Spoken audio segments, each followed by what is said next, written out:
Hindi ho kasi pwede yun. Papasimplihin ko po para maintindihan ninyong lubos yung ating budget process. Lahat po kayo rito ay namamalengke, di po ba? Kayo nag-grocery.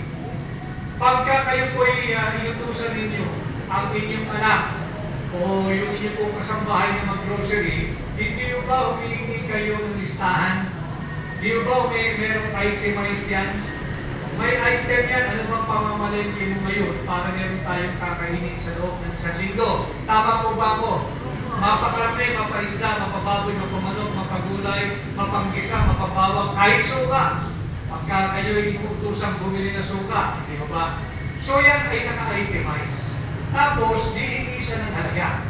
Kunyari po sa listahan ninyo, sasabihin ng inyong anak, o ng inyong mister, o ng misis ninyo, o ng sino man, ang maatasan ninyong mamalengke, ito po yung listahan, kinakailangan namin.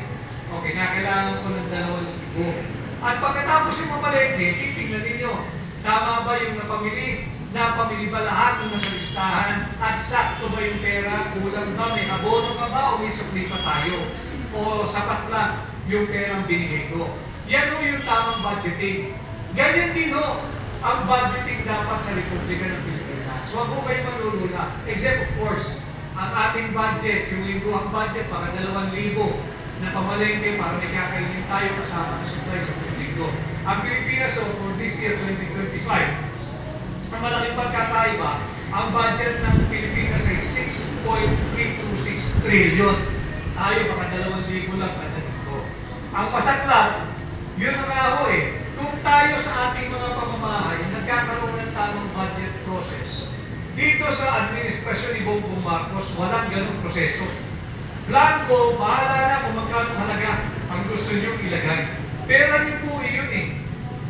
Kaya dapat may pakialam kayo, kaya dapat nakikialam kayo, kaya dapat may alam kayo.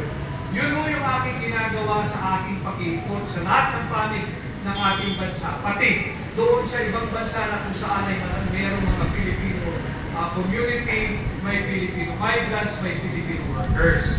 Sapagkat kinakailangan ang aming paglayunin sa hakbang paliso ay hindi lamang basta ng kampanya, kundi ipagpatuloy ang ating advokasya na humihingi ng transparency, accountability, peace, and security.